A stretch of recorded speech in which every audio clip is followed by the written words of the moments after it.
Qui a dit que la campagne, c'était ringard ? Qui a dit que dans le Berry, il n'y avait que des vaches et des champs ? Ici, tu vas déconnecter des réseaux pour te reconnecter avec des gens vrais qui font bouger les lignes.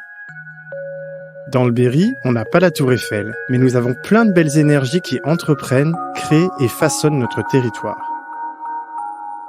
Les Oreilles Vagabondes t'invitent à croquer un bon morceau de campagne en compagnie d'artistes créatifs, de passionnés du terroir, d'amoureux de la nature et de férus du patrimoine. Je m'appelle Paul et je suis podcasteur. Depuis 3 ans, je sillonne la France à la rencontre de celles et ceux qui font bouger nos régions. Et pourtant, je n'avais jamais traversé le Berry. C'est tout juste si j'avais entendu parler de Bourges et de Châteauroux.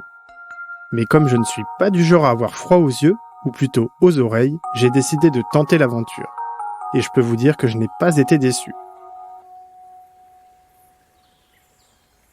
J'accompagnais un groupe et à la fin du séjour, les gens nous remercient toujours un petit peu quand même. Et un client me dit « Thierry, c'était une super randonnée » parce que c'était un monsieur qui voyageait énormément et il a comparé l'Allier et la Loire à sa randonnée sur un fleuve au Sénégal. Et ça, j'ai trouvé que c'était assez incroyable dans le sens où il n'y avait pas besoin d'aller très loin pour se dépayser, quoi. Et du coup, Tony, est-ce que tu pourrais m'expliquer ce qu'on est en train de regarder ? Là, on est au petit matin, on est dans un observatoire, on est au bord d'un étang. Oui, et on est en train de regarder un dortoir de cormorans. Enfin, il n'y a pas que des cormorans. Ils sont là où ils ne sont pas dérangés. Il y en a pas mal, hein. Il y en a peut-être 200 là, en haut des grands arbres. Ils ont passé la nuit. Le jour se lève et les oiseaux commencent à s'activer. Ils crient un petit peu, c'est ce qu'on entend. Et ils vont partir en petits paquets pour aller sur les étangs manger des poissons. La plupart, ils viennent pour passer l'hiver, mais il y a de plus en plus qui sont là en été, et même quelquefois qui nichent.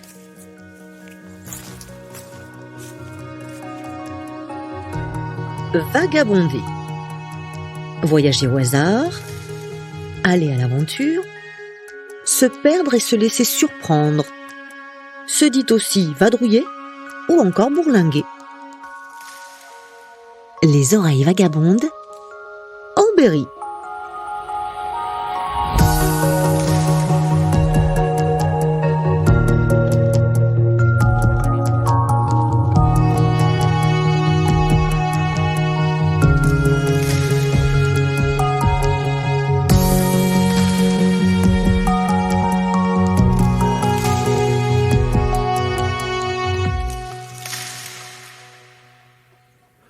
Aujourd'hui en Berry, je t'invite à me suivre à la rencontre de la faune sauvage.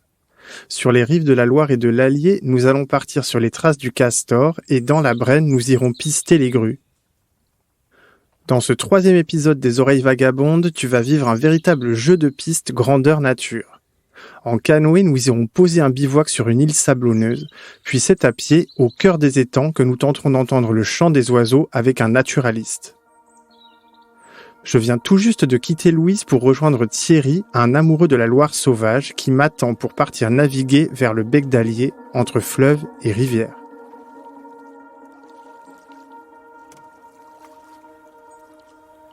Alors, bonjour, je m'appelle Thierry, je suis neversois, originaire de Nevers. Alors, ma pratique du canoë, elle remonte à peu près quand j'avais 8 ans. J'ai été compétiteur jusqu'à l'âge de 15-16 ans.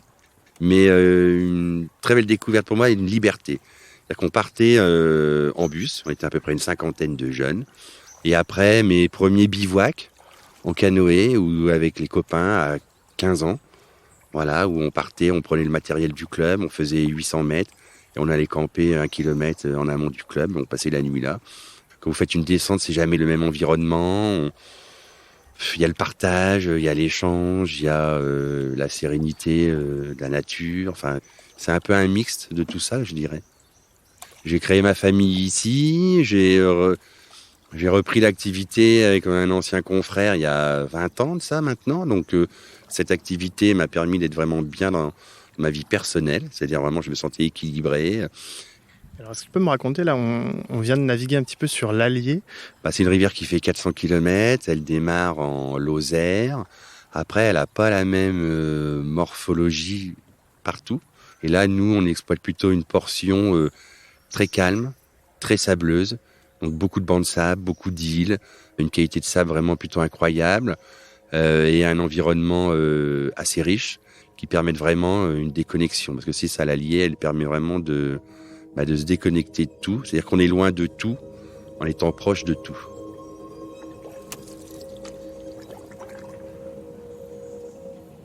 Et du coup, c'est ce type de paysage sur tout le long du tracé ou c'est changeant beaucoup? Non, ça reste à peu près similaire quand même, hein. C'est-à-dire que tu vas avoir des portions avec moins d'eau, des très grands bancs de sable, vraiment, mais ça reste quand même, l'environnement reste identique, c'est-à-dire saules, peupliers, c'est tout ce qui est arbre d'eau, on va dire, hein. Donc, alors, pas partout, hein. Au départ de Vichy, c'est déjà pas tout à fait la même chose. C'est pas rocheux, mais ça a des berges un petit peu plus abruptes. Voilà, ici, c'est un peu comme on appelle la Loire en tresse, quoi. C'est vraiment des bancs de sable, c'est un enchevêtrement d'eau, voilà, avec des bancs de sable très plats, pas des très grosses hauteurs. Et après, pas de grands couloirs. Alors là, on vient de s'ensabler, justement. Voilà, tu prends ta pagaie, tu pousses. Ouais, je vais essayer de pousser Tu pousses. Et moi, je vais aller. De toute façon, là, il y a de l'eau. Bon, l'intérêt de ces embarcations, hein, c'est aussi, tu as vu, on passe avec 10 cm d'eau. Hein. Ouais. Ça, c'est ça qui est génial. C'est-à-dire que tu passes vraiment partout. Et encore, on n'est pas bien équilibré au niveau du poids. Toi, je sais que tu aimes bien partir en bivouac plusieurs jours, déconnecter totalement de la civilisation, on va dire. Est-ce que tu peux me raconter un peu voilà, ce qu'on va voir là en descendant la Loire? C'est des paysages, déjà, vraiment. C'est-à-dire que c'est aussi, on a une tranquillité d'esprit. C'est une vie la plus simple possible. C'est, on se lève, on rallume le feu, on va déjeuner, on va aller naviguer, on va manger. C'est beaucoup d'échanges, de partage. Il n'y a pas de superficiel, c'est vraiment, on est vrai. On est tous en short, pieds nus, autour du feu.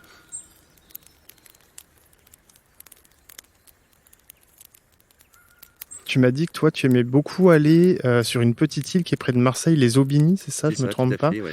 C'est une île un petit peu en longueur et surtout, c'est un endroit qui me permet de me déconnecter, mais sans avoir la contrainte de faire beaucoup de navigation.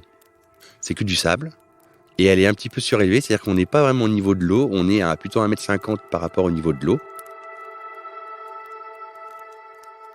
On a énormément d'espèces d'oiseaux ici qui font une migration. On a tous les oiseaux nidificateurs. On va avoir les renards, les biches, les sangliers. Mais on a toute cette vie qui, après, toutes les traces qu'ils peuvent laisser. Ça, c'est intéressant. Et ça, c'est traces de chevreuil. Après, on a des traces d'oiseaux. On a, vous voyez, ça, c'est voilà les deux doigts. Ça, c'est le chevreuil, les deux doigts. Ça, c'est ça, ouais. Après, on a vu là-bas, je crois qu'il y a les sangliers qu'on a dû voir, parce que les sangliers, ils ont la particularité de gratter. Vous voyez, là, regardez. C'est eux qui ont fait ces traces-là. D'accord. Après, on va avoir aussi les traces du castor. Le castor qui peut avoir soit les traces de sa queue. Quand il va marcher, il va onduler, donc il laisse une trace avec sa queue, ou alors il va laisser une trace avec la nourriture qui peut traîner par moment. Et du coup, le castor, c'est une espèce que tu peux observer ici ou c'est difficile? Alors, c'est difficile parce que c'est un animal semi-nocturne. Donc, il va plutôt sortir à la tombée de la nuit et il va aller se coucher au lever du soleil. Mais on peut quand même en apercevoir de temps en temps. Voilà, ils ont plusieurs terriers sur leur territoire. Ils ont aussi les toboggans. C'est-à-dire que le castor, il est comme nous. Il va souvent passer au même endroit. Et après, on a aussi les gardes-manger. C'est-à-dire que le castor, il se nourrit essentiellement d'écorces de saule et de peuplier. Et du coup, il va venir couper des branches qu'il va aller faire tremper dans l'eau dans son garde-manger. C'est son frigo. Et là, après, il va aller venir tous les soirs grignoter tout doucement son garde-manger. Du coup, ça fait 20 ans que tu navigues ici sur l'Allier ou sur la Loire. Comment tu les as vus évoluer, grandir, ces fleuves? Comment ça a changé ou pas d'ailleurs? Moi, j'ai vu une qualité d'eau qui s'est drôlement améliorée, comparée à quand j'avais 10-12 ans, où j'étais gamin, où on se baignait déjà à l'époque. D'ailleurs, pour le constater, on a un retour de l'écrevisse et puis de la loutre. Alors moi, j'arrive pas à en apercevoir. C'est très compliqué à apercevoir et à repérer les traces. Mais avec les conservateurs d'espaces naturels, tout ça, eux, ils arrivent à nous spécifier qu'il y a un retour de la loutre. Et toi, du coup, tu sensibilises beaucoup les gens que tu reçois à ces problématiques d'écologie, d'environnement ici, parce que j'imagine que l'écosystème est quand même assez fragile, même si ça s'améliore. Alors, fragile, je sais pas. Moi, je suis pas un expert. J'estime que la faune, la flore, elle s'adapte. Après, moi, j'essaye de sensibiliser sur le comportement et les déchets, quoi. Ne rien laisser. C'est-à-dire essayer vraiment d'avoir un minimum d'impact et de laisser de traces après son passage. Et puis après, on a des portions où il faut respecter la nidification. Ça, c'est vraiment impératif, par contre, avec des endroits où il y a des panneaux, parce que certaines espèces nichent au niveau du sol. Et ça, c'est vraiment impératif à respecter.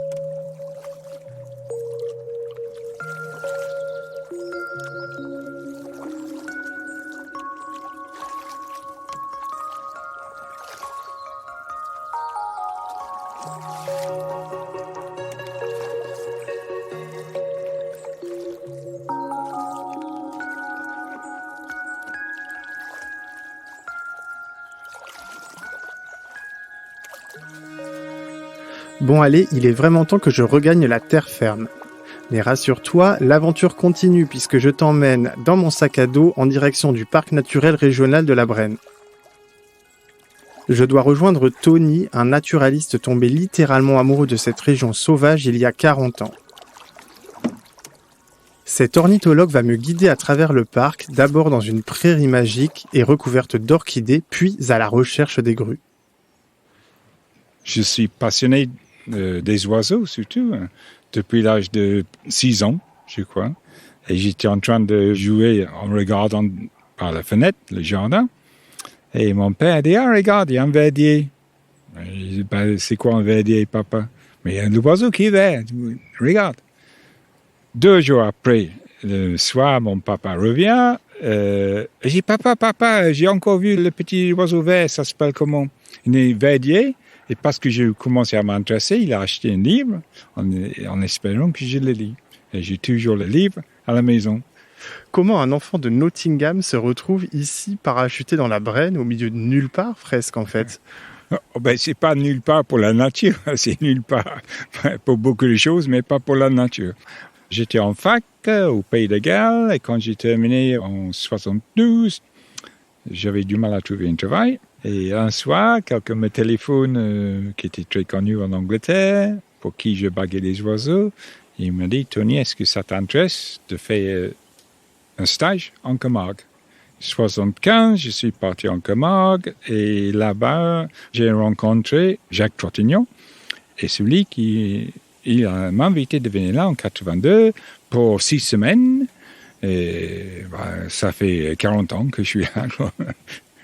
Mais alors, pourquoi tu as eu un vrai coup de cœur pour la Brenne, pour cette région qui est si particulière?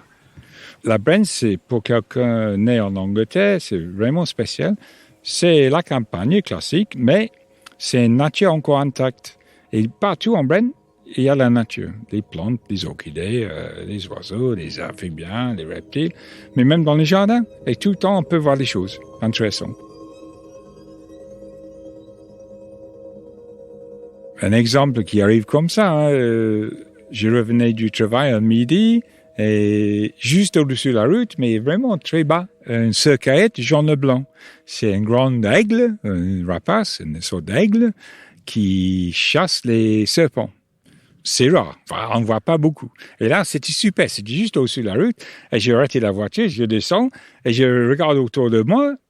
Personne pour le montrer. C'était une super observation. J'étais dessus, il n'y avait personne avec moi. Donc, c'était pour moi.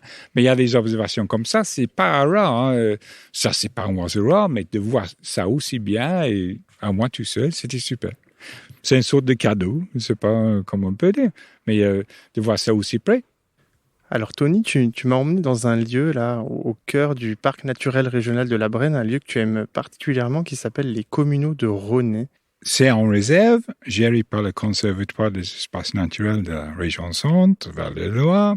Pourquoi? Parce qu'il y a beaucoup d'orchidées, mais vraiment des milliers. Et c'est vraiment un tapis de couleurs au mois de mai, au mois de juin. C'est très, très sympa. La plupart des gens qui viennent en Brenne, enfin les naturalistes, hein, les gens qui viennent pour la nature, c'est dès qu'on parle de Brenne, on pense étang. Mais il n'y a qu'un huitième de la surface de la Brenne qui est étang, donc 7/8 autre chose. Et j'aime ici parce que c'est des prairies qui sont naturelles. Ici, on peut voir beaucoup d'espèces de papillons. Il y a inclus une espèce qui est assez rare, le damier de la Suxuse. Donc, j'ai fait des comptages pour savoir si les populations sont en bon état ou non. On est un peu en hauteur et on voit les rapaces qui volent, qui tournent. On a un super vue, donc on peut voir pas mal ici. Donc, ça me plaît aussi. Et tu m'as raconté une histoire là que tu avais rencontré une journaliste américaine en fait qui avait fait un beau parallèle entre ce lieu et un autre jardin qui est très connu en France. Mais je travaille en liaison avec le parc, je travaille pour la LPO quand j'étais salarié. Et un jour, un coup de téléphone au mois de mai, est-ce que Tony est disponible demain? Il y a un journaliste américain qui est là, mais est-ce que éventuellement tu peux le guider? Donc, on est venu là, c'était vraiment le bon moment. Il y a des tapis d'orchidées, plutôt roses, rouges, blancs. Elle me dit, c'est super, ça me plaît beaucoup. Et je dis, c'est tant mieux. Oui, c'est vraiment comme un jardin de monnaie sauvage. Et je trouve ça super. C'était elle qui m'a dit ça la première fois, et maintenant, je le dis. Quand on regarde des oiseaux, il vaut mieux pas avoir le soleil en face. Hein. Pour le son, il n'y a pas de problème. C'est autre chose. Ce qu'on voit ici, c'est une réserve, donc il y a une gestion pour la nature. Et je ne sais pas si vous remarquez, mais il y a beaucoup de feuilles de nénuphar encore. Oui, je vois. Dans le temps, tous les étangs de Brenne étaient comme ça. Ok. Et le problème, que l'ouragan est en Brenne depuis fin des années 80 et ça mange beaucoup de nénuphars. D'accord. Un tige de nénuphar, surtout au printemps. Okay. C'est une espèce qui est introduite, qui n'est pas naturelle, qui vient d'Amérique du Sud, et ça, ici, ils sont contrôlés. Là, on entend de loin, on entend un colvert qui crie, il y a quelques colverts, tu vas au centre, il y a quelques cormorans, perchés sur les arbres, il y a un qui arrive. Là, c'est ces grands oiseaux qu'on voit là qui planent, là? Voilà, c'est ça, okay. Tout à fait. Ok, je vois. Et là, qu'est-ce que je vois? Un tout petit grebe castagneux. Le grebe castagneux, il est vraiment tout petit. C'est le plus petit des oiseaux d'Europe qui nage. Qui nage d'une façon habituelle. D'accord. Et il tient dans la main si on attrape un.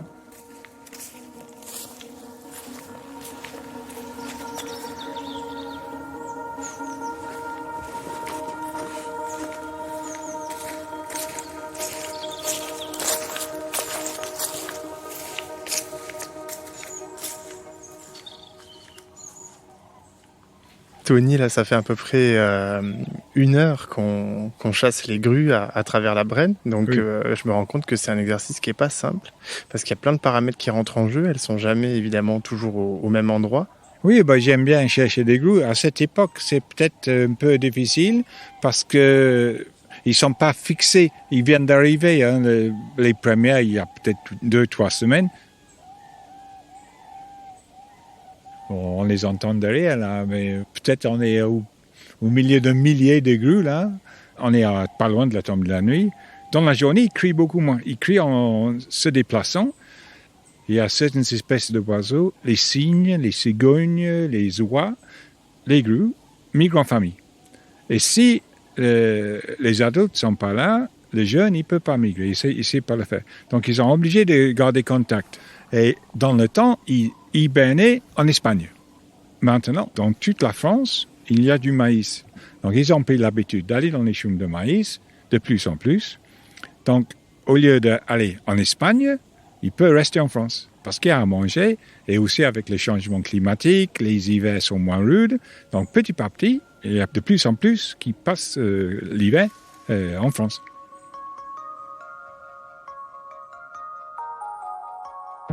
Tu l'as bien compris, le Berry est vraiment un territoire taillé sur mesure pour les amoureux de la faune et de la flore sauvage. À l'écart des villes, il est très facile de se retrouver dans de grands espaces encore intacts. Tu aimes bivouaquer, observer les oiseaux ou écouter le brame du cerf, le Berry est vraiment la destination idéale pour vivre des expériences au plus proche de la nature. Dans la Brenne, sur la Loire sauvage, en Sologne ou dans le Val de Creuse, tu pourras t'offrir une belle bouffée d'air frais, le temps d'une micro-aventure à l'abri des foules. Dans le prochain épisode, je te propose une escale au pays de George Sand en immersion dans le jardin de sa maison familiale à Nohant. Tu as aimé cet épisode ? Alors n'hésite pas à le faire savoir en parlant autour de toi. Pense aussi à t'abonner au podcast Les Oreilles Vagabondes sur ta plateforme d'écoute favorite. Et n'oublie pas de nous laisser un commentaire et des étoiles. Tu peux également nous retrouver sur Insta ou Facebook pour suivre l'actu du Berry ou interagir avec nous. Ce podcast est produit par LFB Studio pour Berry Province. L'épisode est réalisé par Paul Angèle, mixé par Le Son de l'Ancre, avec une composition musicale de Sandrine Roth.